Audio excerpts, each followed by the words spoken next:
everyone.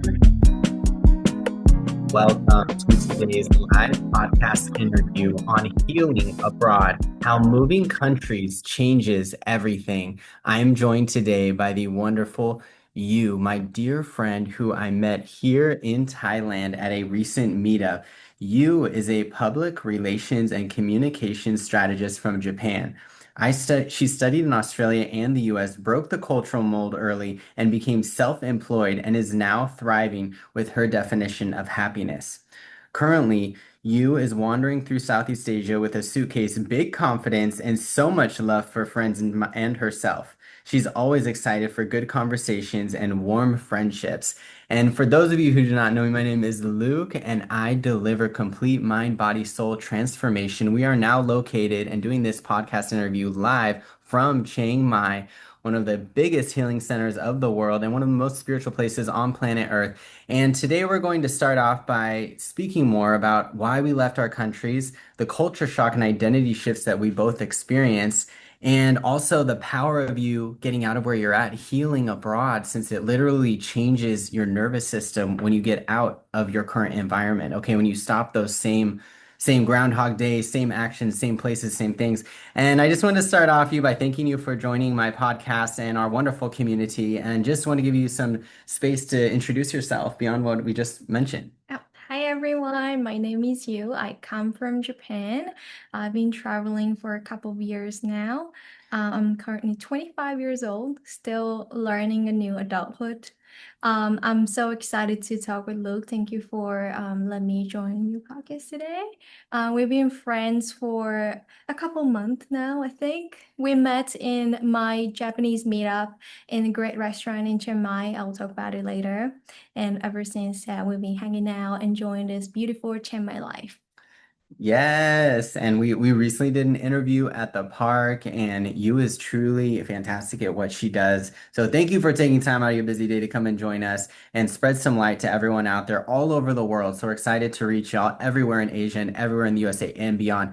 And the thing is, like, we've been talking about how we both left our countries for similar but different reasons. And I'm curious if you could go back, you, and just explain. I know we just heard in your bio that you took a very non-traditional path Yeah. for leaving your country and becoming, this traveler, this world traveler. Tell us more.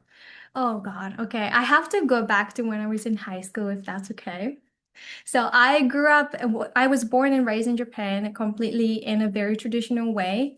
And my mindset was like, study hard, very hard. You know, it's a stereotype in Asian, and that's true. I was studying very hard, be two goody shoes, and then listen to my parents and go to a big university and go get a job from a big company. That was the path that the society and teachers tells you in Japan to become successful, basically. And I believed in that. Oops.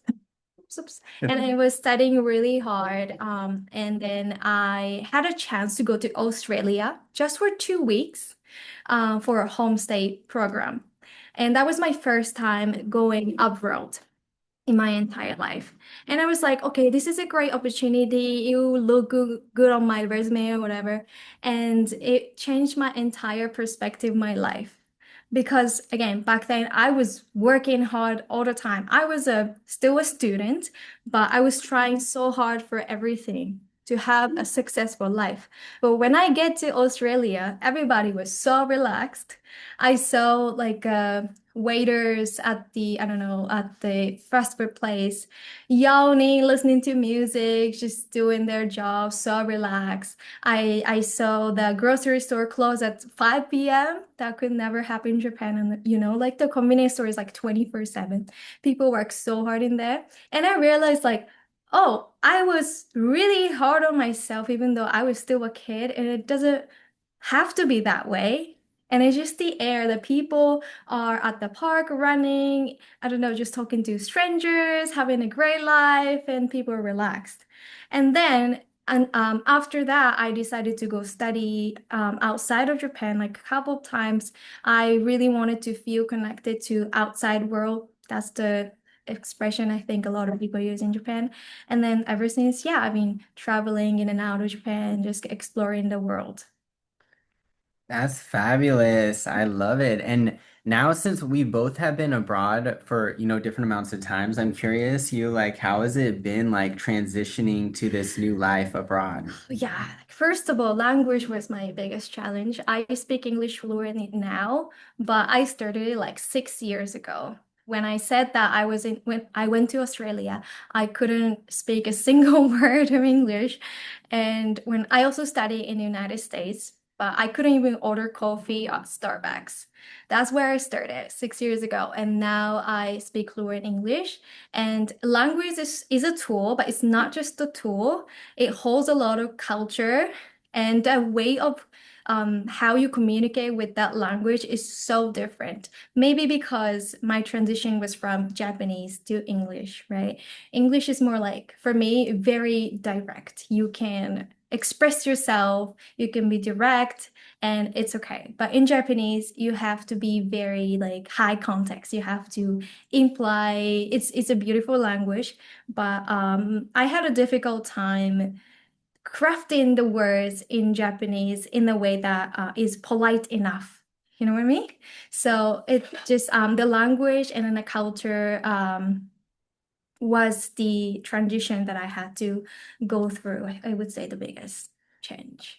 Yeah. Absolutely. And what was the breaking point when you decided like I'm not gonna go down this traditional path. I'm leaving. I'm gonna go Yeah. traveling. Yeah. I would say in a college time, I was already in going back and forth between US and Japan because I had friends there. And then there is like a big period of time when you're in college. All the college students at the third year, they all start doing the job hunting to hunt the job and secure the job more than 1 year before they graduate so that they can start working right after the graduation. Nobody has a chance to like take a moment for themselves to learn about themselves. So I knew that would happen. It's really hard. You have to do interview back and forth like all the time, right? It's stressful. And I decided that that doesn't make sense to me because I knew that don't know myself enough to pick the job that lasts the rest of my life. I was like, I'm not ready for it. And then I decided to train myself and learn that what kind of like work industry and job would suit me and excite me. So instead of everybody is doing the job hunting thing, I took my time learning different skills to see which one works for me. And then I realized that, okay, this Japanese traditional way of doing life, job hunting, secure the job, work hard all the time, doesn't apply to me. I'm gonna do my own path.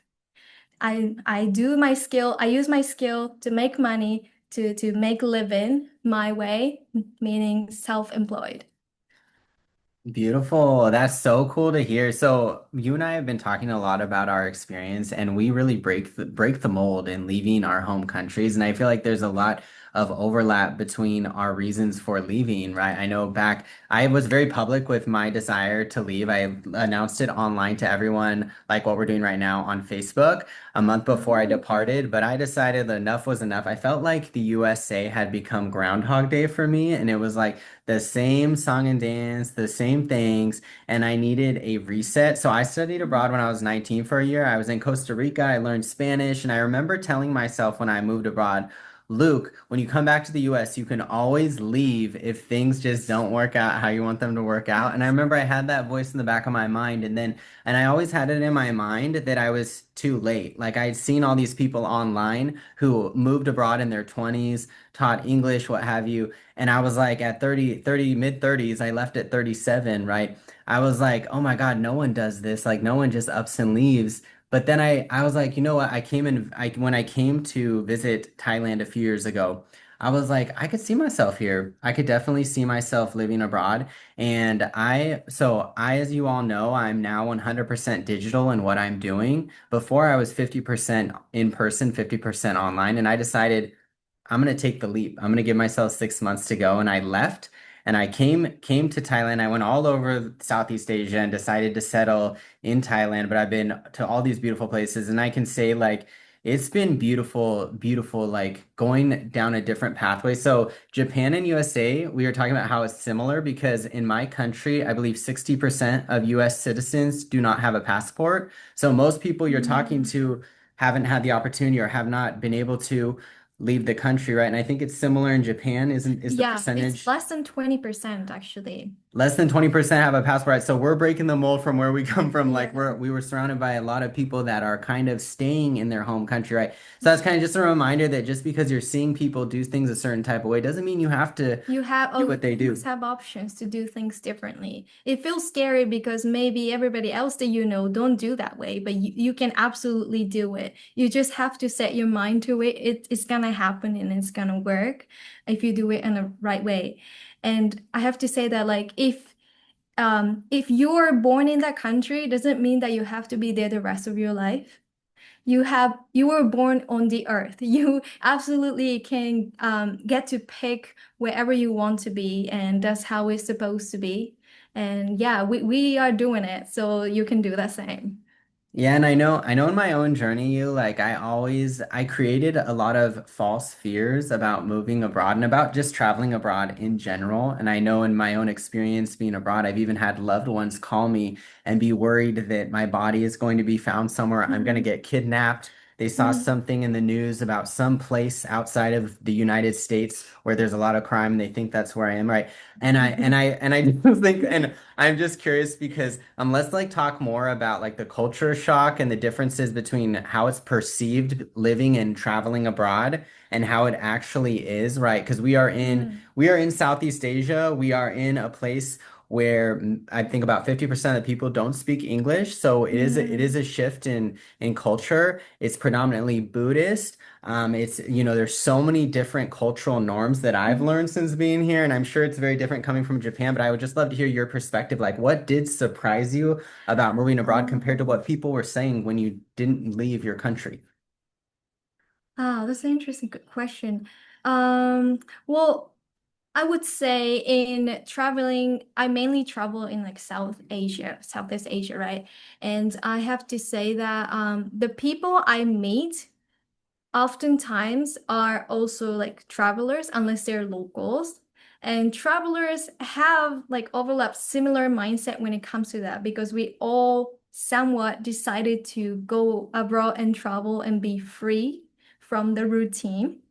And then the people I meet are I would say more passionate about life, excited, ready to explore and find out more than just where they were born and do the routine that they used to, right? So that's a huge change, difference of compared to the people that I meet back in where I'm from.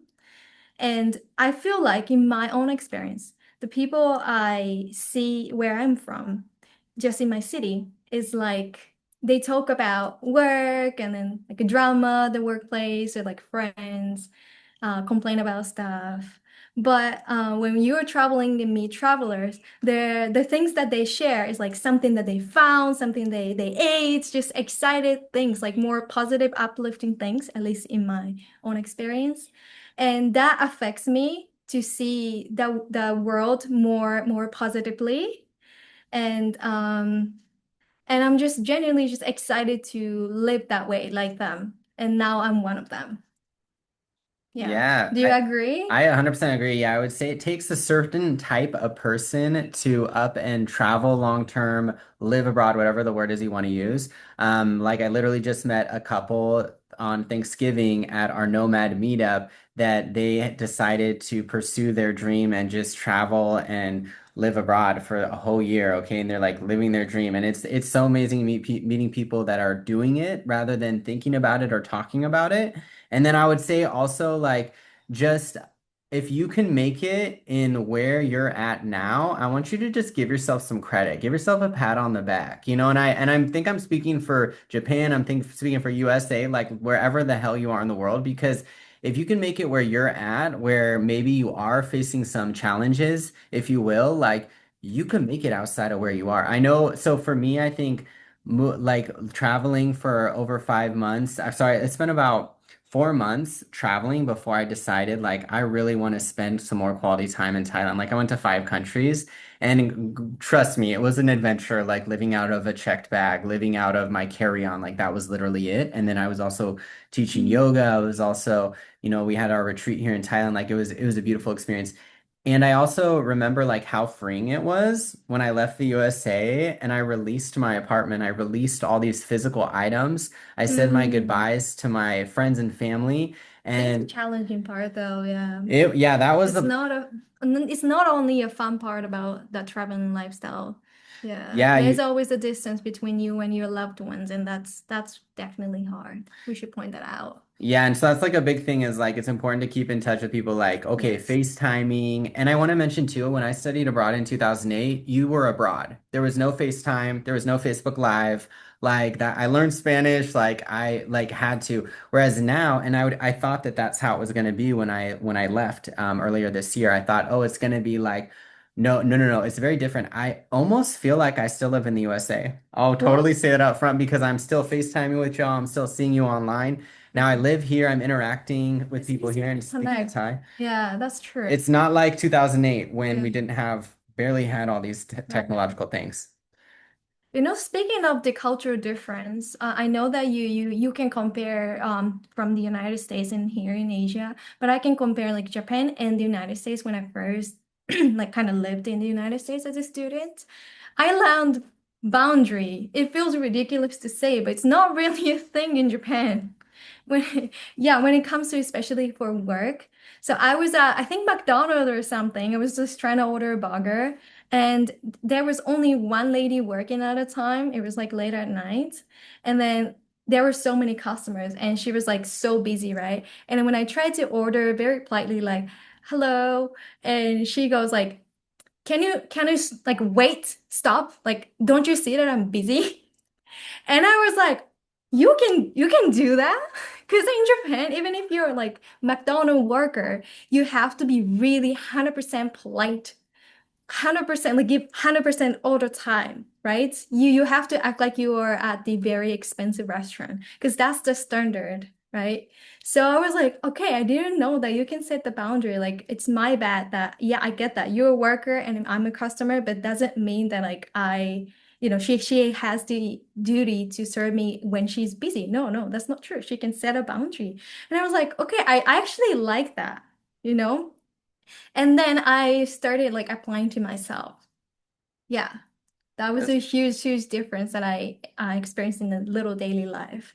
And that was back when you came to the US. Yeah, I think I Yeah. was like 19 or something. I yeah, and I think like no matter where you go, like maybe it's going to the US if you're not from the US, like coming abroad. So it's funny for me like I was born and raised in California in the United States and like coming to Southeast Asia, it's a whole different frequency because people really think deeply beyond themselves and believe in Mm, like past lives and future lives. Like I think 92% of people here are Buddhist. And mm, so whereas over in the USA, and I want to say like USA people are very generous, very, very giving too. And it's more individualistic. It's that's more, true, yes. you see the tree rather than the forest, like over here. So I think what's so cool over here is just like the communal aspect. Like I've noticed my whole nervous system calm down, my Mm, body change, my sleep get better, my just everything, just my health, just how I feel because yes. people are just so giving, they're so safe, they always bow and say, Mm, so what cop and I just noticed, of course, like the crime levels are lower here. There's like shootings are unheard of, right? And I right, know, and just like beautiful things like that has been like a really good right. transition for someone coming from a Mm. place that was very different. Look, I'm comparing the two cultures, but I'm not here to say which one is better or worse. I'm saying that like because I saw two of them, I am able to like get the best part of both and apply it to my life and my mindset. If I was stuck in Japan, I was able to only see Japan, like how Japan works and thought it's the entire world. I was not able to even see the difference and then have like shape my own way of how I want to view the world. I love that. Like that's so important, like to really question like what we were taught, like what we Mm. think is quote unquote normal. And It's I like unlearning process. Yeah. Yeah, and that goes deeper, kind of like I wanted to talk today about like healing abroad, like whether that is through like our health, our wellness, whether Mhm. that is through self-love. And like I know like we've had some conversations about like the differences of like being outside of our country, like being outside of the norm, whether it is that work culture, it's kind of like toxic patterns you're in. So I just wanted to ask you more about your experience, like Yeah. really getting in touch with like healing, of course, and then and dating and everything else. Yeah, how Dating, that's changed. healing. Okay. I mentioned earlier that the language difference was huge for me, and it comes for dating life and friendship also, and learning the boundary, and I can be direct in English and all that. It taught me that saying no should be easier. I know it feels ridiculous, but in Japan, it's not a thing. Again, we have to be overly polite all the time. At least I felt like it was overly polite. And then you cannot almost never say like I I'm I don't want to hang out today because I feel overwhelmed today, like expressing yourself. You can say that, but it's not common. Usually how it goes, like making up actual excuse, like I have work trip today or something like that. Like the other person know it's a lie, but that's the polite way of handling it. And I always didn't like the fact that I have to lie, but I feel like the friends group that I have now, that people that I met along this journey of traveling, are like, I can express my true reason why if I cannot hang out, if it's my friend, no? Like I don't feel this way, so I can't make it, or I feel that way. Like expressing feeling more directly. Um, that is that. Wait, what was the question? I Sorry. love that. Yeah, like Yeah. about how relationships have changed, like being able to It's express so things more different directly. how Yeah. I communicate about my feeling, my situation, more honestly, more openly to friends. Well, now I do that to even my Japanese friends also because I learned that more comfortably that I can do it, and they learn my way of communication. So it was some part of me like being healed that I'm also open to my feeling for myself also. Like I'm better at listening to my own feeling or heart. I I Yeah. love that. Like sometimes, so I think it sounds like leaving our environment, like it really helps you step into like following that inner voice. And I Yeah. know like Be honest with your heart. Yeah. yeah, truly, because a lot of these things that we learn in our environment, like that's not the norm other places. Like, so whether it's like sharing what's going on in your emotions, right? I know, so like looking back on the USA, I feel like since I've come abroad, I think the biggest thing for me is that I can hear my thoughts. I know that sounds really weird, but I in the USA, like I was in the same routine, the same, I was going to the same places, I lived in the same The city. privilege, right? Yeah, yeah. And here I'm able to like just really reflect and be around new people like you, like my other friends here that are really have really helped me like question like how like who am I, right? Because Mm-hmm. we are both outside of our culture Mm-hmm. being here in Thailand and the other countries that we've been. And so Mm-hmm. I do feel like it gives you in a sense permission to be Yeah. exactly who you are. And while at the same time learning like these other ways to express because yeah, over here it's definitely it's a different way of conceptualizing the world. That's totally right. And then I want to add that because we're traveling, you have to make a little decision every day for yourself. You cannot just do autopilot, and you have to make active decisions for yourself to go every day. So that allows you to more actively listen to yourself and make your own decisions. Even for like what restaurant you're gonna go today, or like what time do you wanna wake up and go do that? Like if you're on the routine, you don't think that, you just do it because it's supposed to be that way. But if you're traveling, you have to do that for yourself to live your day, right? Absolutely. Like, yeah, so just to give an example, like for me, back when I lived in Cali, I would only go to yoga and yoga sculpt and hot yoga. I would do yoga every single day. Now, since I moved abroad, I branched out. I do lifting now 5 days a week because I've been in this new environment where I've started to question, like, why am I just doing yoga? Why am I not adding in lifting? And the same goes with my diet, right? I can't find California avocados and kale here. I guess I could. I tried one time, and a lot of the USA vegetables, they're just really expensive and they are not fresh. Okay, so I've shifted how what I'm eating. That's like totally changed my body. And also the music, right? Like when I go to the gym, all the music here is totally different, which I love. That's true. It's like I'm going back in time and just everything, like the norms, what is respectful here is different than what is respectful in my home country. And so it's like really got me in touch with like, what do I think is good for me? What feels Mhm. good for me as opposed to what I was taught? Mhm.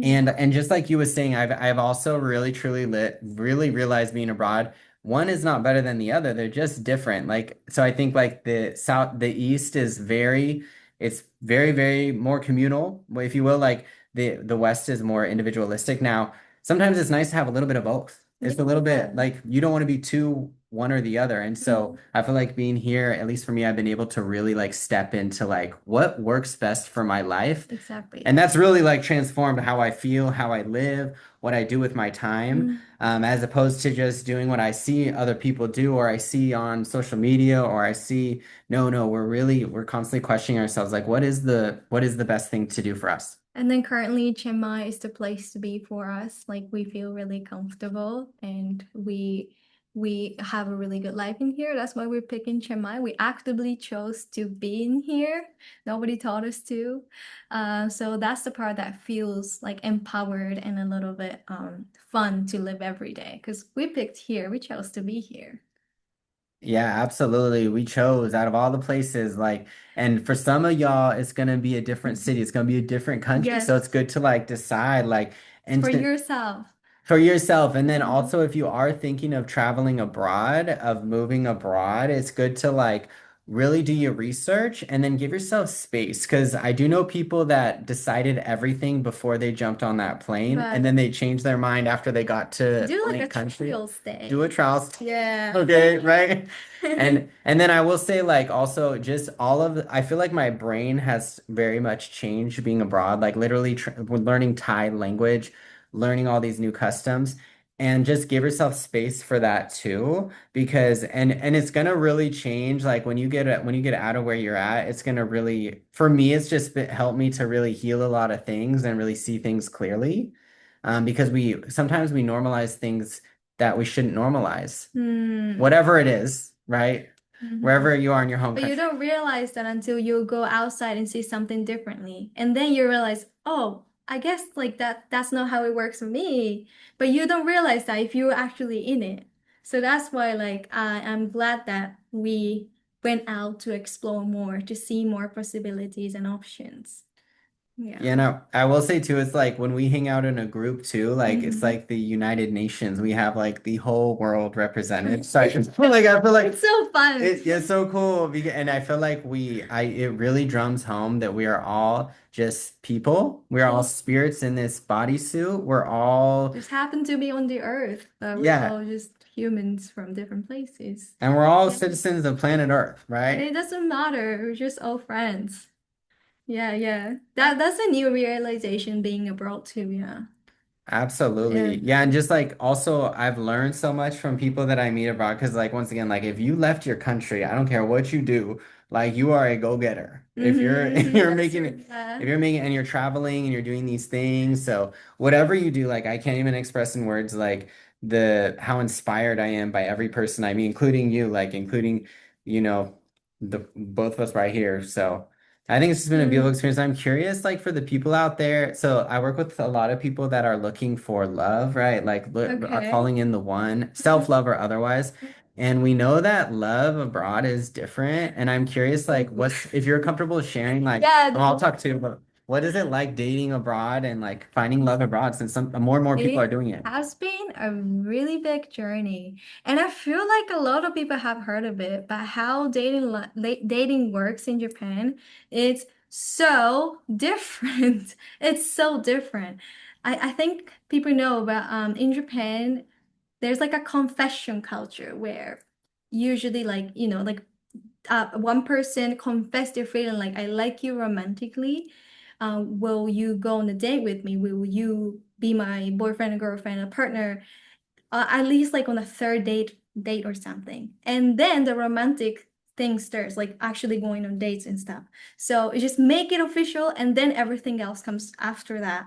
And I learned it in the hard way that that's not how it works in Western world, at least in the United States. There was one time that a guy asked me to be his girlfriend. In my head, I was like, it's regular in Japan to happen in like within the third date, right? So I was like, okay, that means like he likes me romantically, and then so do I. So let's go on a date and stuff. But he meant obviously more serious because he was in the United States. He was like he meant more like very what's the word, like introducing you to my family type of like a serious relationship. And I it took me a while to realize that miscommunication. And when I realized that, I was like, okay, I like you, but I didn't mean that deep that way. And we had to have a very ugly conversation, obviously. I'm so sorry for him, but I didn't know that's a huge difference like that. The confession thing doesn't ex really exist in the United States. Like I heard like some people do like a couple years of not saying that. Like, do you want to be my partner? Like Mm. situationship, right? It's not really a Oh thing yeah, in you know Japan. that, right? You'll say people say yes if you know. Comment yes. It's not really a thing in Japan unless it's like a friends with benefits. It's like a friends with benefits or like partners. So like yeah, there's not much like a situationship thing that's romantic Yeah. but not official thing. Yeah, now I know. Now I know, right? But back then I didn't. Yeah, huge Yeah. difference. Huge difference. Yeah. Huge. Yeah. And I can say like, yeah, being out here abroad, like, thanks for sharing your experience too. Like, Hmm. I feel like over in California, it was like a lot of the things you was talking about are very true. A lot of relationships, romantic otherwise, are more transactional. Like everyone Transactional. is like moving on new things, whatever, whatever. Here, I feel like it's like people are more, there's a lot more in my perspective as someone from the USA, there's more like divine love out here. Like people are looking for the one. Now, I will say also like if you are dating out here and you're a foreigner, it's going to be a whole new experience because you are special, you're different. Hmm. So I didn't have that experience being someone of the dominant culture in California until I came to Asia. And so now I'm like, oh my God, I'm exotic. Like like I speak English. Like, so I feel like those are fun and exciting things. So I definitely have It is learned through yes, these. it's a learning But experience. but I think it's also like been good for me to be out here and be able to like really do that deep healing and get myself ready for the one. And having gone through a relationship while I was here already, having already gone through that heartbreak and already gone and going through that healing journey of my spirit, my soul, like it's been something wonderful because I've like really truly like learned more about myself and had the space to do that as opposed to continue like repeating old patterns. Okay. So I think that's like my 2 cents about it. But if you haven't, like, I think that it is powerful to date with someone not from your country because it's really about you being connected with them rather than this culture that just pushes you together. Yeah, That yeah, makes sense? that's true. Like you really have to have conversations that you didn't know you have to have conversation for. Yeah. Yeah. Like in my culture, it is common to get married when you're 24 or 5. That's the age that people start getting married. My friends from like high school, middle school, I see every day on my Instagram, they're at my age, right? They're getting married. Every day I'm like, okay, them again, them again. But here or like wherever else, I feel like that's a little too early for the average. And I was also in the mindset like I'm 25 and I think until last year or something, I felt like always in a rush because everybody else is getting married in Japan. I feel like I'm that age, I'm responsible for that, I'm ready for the next step and all that. But of course that the people I meet from different culture around my age, nobody's ready for that big conversation. I was always the too serious girl, right? I learned it that it's not like they're crazy or I'm crazy. It's just a different culture. If I date somebody outside of my culture, the topic of marriage doesn't come up around my age, right? So yeah, that's something that I wanted to say. The difference that I faced. Yeah, how Yeah, yeah, and absolutely. like how would you say like what age would be the average that people start talking about marriage and where you're from? So USA is changing. So Yeah. traditionally it used to be like that you would be married probably by like in 30s or something like that. Now I've like or to late 20s maybe. Mm, I would say so I just saw an article recently that 55% of USA citizens now are long-term singles. So it's like it's totally okay. totally changed. So I think there is something to be said about like loving yourself like wherever you Mm, are if you're not in a relationship, if you are, okay, and then calling in the one. But I think yeah, being abroad, I do see. I think the big thing for me being someone who's LGBT is that it's so cool for to see like at least here in Thailand, being LGBT is whatever. It's like saying you're gluten free.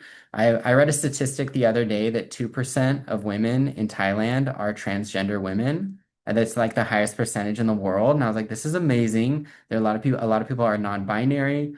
Also, a lot of people that are LGBT in Thailand that I personally met don't have any issues with it if they're from Thailand because there's no history of colonization here. I know that's different in other Asian countries, including some of the ones I've been to, but I think like that for me, that's been like super healing, like to see that, and to see like you getting your nails done as someone who's male identified being completely normal, and things like that. And I will say. I think that there are issues, of course, with it, but I know like like gay marriage or same-sex marriage was just legalized in Thailand. So I think that was like really cool for me to mm, see and to also just meet people that have no issues whatsoever about being transgender, whatever, what have you. And a lot of and the trans people here I've seen like you're accepted in all parts of the city. Now I'm a foreigner coming in, so I'm sure that someone who's a local will say something different, but it's very different than my transgender cousins, brothers, sisters who are only safe in one neighborhood in San Diego, California, or only mm, accepted in one neighborhood, like a couple square miles, right? So, which is different if they're in LA, different if they're in San Francisco, but like it's just so cool to like see that here, I think. But then I think like for me personally, there's all like going back to your question, because I don't want to ignore your question, like there's definitely like in the USA, there's this push that you should be in a relationship. I do think it's good to ask yourself, do you want to be in a relationship right now? yeah, that I feel like a lot of people are slowly like getting released from the pressure that you have to be with someone, you have to be like having the serious partnership and all that. Like I think it's it's it's great. It's a great thing to see the statistic because that means a lot of people are choosing self-love because it's not a mandatory thing to be in a relationship. But sadly, in my culture at least, like I don't know the statistic, but it's still there is a social pressure. Like there is a horrible thing that I want to share. Things are changing for the better, I promise. But if you're 30 years old and up, and then you're a woman and you're not married, you're sometimes called like leftover women. That's a horrible thing to say, but it's still like some people think that way. So that is why I always had the mindset like I have to rush. Like I'm gonna be the leftover if I don't rush and find somebody. Yeah, that was the reason why. But again, like being abroad released me from that pressure because I'm no longer um stuck in there because I do not agree this saying and I'm free from that. Whatever that's timing for me, whatever that's right for me, even if I choose not to do that, I'm still me and I'm full. I'm not a leftover, right? Again, so that's the culture difference and then something that I got healed from being abroad. Mhm. Wow, that's amazing. Yeah. Yeah, like yeah, and it's crazy like when we leave our countries and we hear it, like just hearing that as an It's outsider, I'm like, oh my God. But Yeah, yeah, it's crazy, but at that time I didn't know it was crazy. That's the crazy yeah. part. Like I didn't know, but now I know that it's the wrong thing to say, of course, because everybody has different timeline. Like everybody's on their own timing, right? Like personal nor choices. So I'm glad the world is a little bit, little by little making the progress on allowing people to choose their own definition of happiness.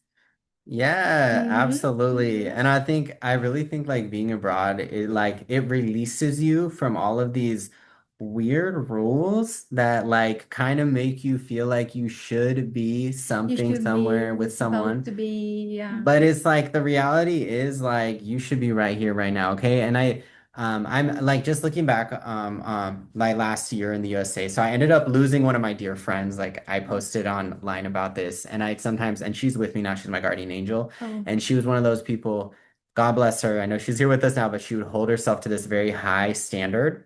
And Mhm. I for me personally, I always remind myself like okay, let's release these unrealistic high expectations of getting, you have to be married by age 30. You have to like Yeah. make six figures. You gotta have this, that, and the other. And it's like, be happy now.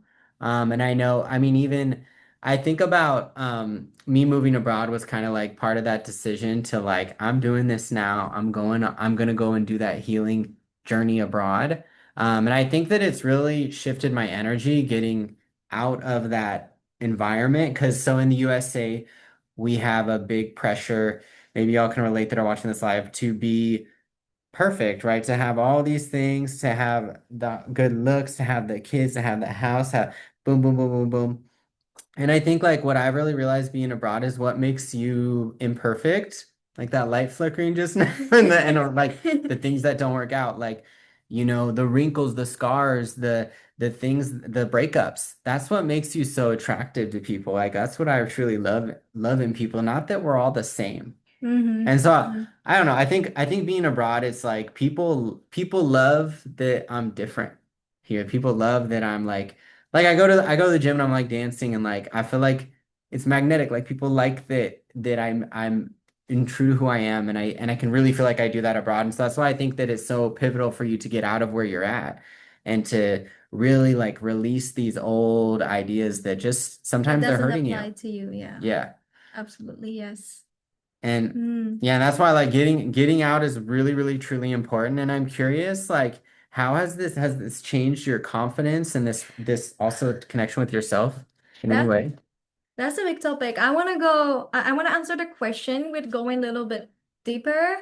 Um, again, that standard and the pressure that was deep within my culture was something that was hurting me. And the societal pressure as a woman, and also like the beauty standard thing that you mentioned, it's something that is very, I found something that I found toxic in where I'm from. The beauty standard in Japan is like you have to be really thin, you have to be have the white pale skin, and you can't go in the sun if you're a woman, you want to be pretty, you have to weigh this much, you have to look that and that. And I was really stuck in that mindset that I have to look certain way to be attractive, to be enough, to love myself. Right. Back in high school, I had a period of time that I struggled with eating because of it. I was really struggling. And then I had an image in my mindset that I'm not worthy enough because I don't look this way, which is super ridiculous. But it is so normal it's normal to comment on people's appearance in Japan. It's more normalized, I would say. And then I didn't know, but it was hurting me, right? But to me, going to United States heal me that way, because in United States, I studied in California as well. I was in LA, and there are people in different shape, different skin, different size, anything, speak different language. Just doing, everybody's doing a different thing. They all look confident and happy to me in my eyes at the time. And that gave me like, oh, I'm just me. I know that I'm functioning healthy in this way. I feel good about myself. I'm eating what I need to eat, and I don't need to look a certain way to feel worthy. So that was a big change, and now I go to the gym. Also, I do love them because to embrace my health, not the look. And it was something that, wait, sorry, what was the question again? Something Yeah, that identity changed me. confidence, yeah. Yeah. That gave me confidence in my own skin, not because I changed the look or anything, because within me, by learning from other people thriving as they are. And that's amazing. Yeah. That's truly It's amazing. Yeah. something that's personal to share, but I wanted to talk how Yeah. important it is to just be yourself and be happy about it. Cause yeah, again. Yeah, and I wanted to drum that home, like be happy about yourself now, like you're worthy now. And I this gets me thinking about my own experience, like here in Thailand, having Hmm. coming from the USA, where we think of one life, right? It's predominantly a Christian country, where most of us, most people believe that there's heaven, hell, what have you, there's an afterlife. Now, here people believe that you and I could be siblings from a past life. That we also, if we are a good person, that we're going to have a better next life. So literally most people here believe in the law of karma, the law of cause and effect. Literally in Vietnam, they had like pictures of it, and it Hmm. really changes how people interact. And I know for me, especially as someone who is living my definition of happiness, right? Especially as someone who is happily doing my thing, running my business, happily single, doing, calling in the one, all these things. And I feel like it's kind of a release to know that this is just one of my lives. This is just one life. I have another Oh one coming yeah. up, and I don't have to do everything within these 120 years. Okay. So I think, like, for me, that's been healing, like coming abroad and getting That's a into good this mindset, yeah. new spiritual way of thinking, and also like the ceremonies, like literally, like there's temples all over the place here. So I go to the temples a lot and just like bow in honor. So that's one of the things a lot of Karma says you should do, just bow in honor when you come to these spiritual sites. And I just think like all these little steps, they all add up, and just being in this new environment, eating these new foods, being around different people, that there's Mhm. no fear. There's this trust here, and there's very little crime. So it's like it's just been very magnificent getting out. And so that's why, like, yeah, I'm so excited to see some of y'all soon at the upcoming Self Summit Thailand retreat, because we're gonna go really deep into that deep healing work so that you can really change your energy. Because the thing is, and you see this over and over and over with people that are game changers in their country, that they do something radically different to get that result, whether it is moving abroad for a couple years, or it's traveling, or it's shaking things up. Because if you're doing the same thing where you're at, that's the definition of crazy. That's thinking that you're going to get something new. No, no, no. So I just want to, more than anything, if nothing else from this podcast, I just want to remind you to do something different. And maybe that is meeting with one of us. Maybe that is connecting with us, joining us in Thailand. And yeah, is there any wisdom and I like to think of it as like your past self, the self that never left your home country. Mhm. If they're watching this podcast or listening to it right now, what would you Ooh. tell that person? Maybe they're in a different form. Maybe they're in the USA. Maybe they're in Japan. Yeah. Would be the message? What message would you give to them? That's a good question. I would say,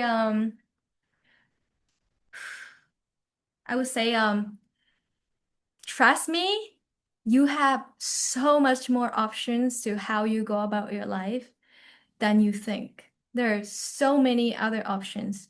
You don't need to be stuck there. You can choose things differently. If moving abroad is a whole big thing, and you can just choose to have different mindset today.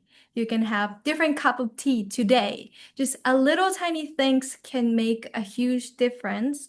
And I want you to take that change actively, intentionally, every day, a little by little, and find your own comfortable world. That would be the message. What about you? Beautiful. Oh yeah, thanks for asking. I would say to myself, Luke, stop doing it alone. I love that you're reading the self-help books. I love that you're trying to figure it out, just talking to yourself and journaling.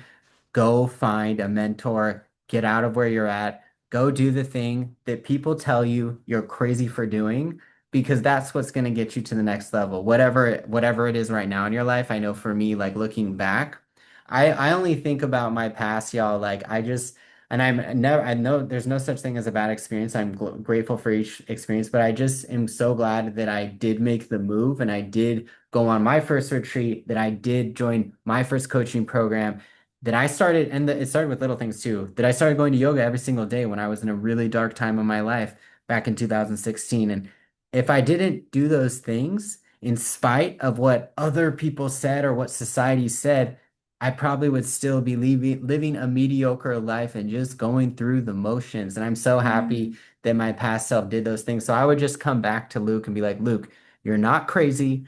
And I think that it's amazing that you're different. Let's tap into that difference, and let's go to the next level and join a community. And I even think back to literally saw one of my clients 2 days ago for online yoga and wellness. She's been my client of 6 years.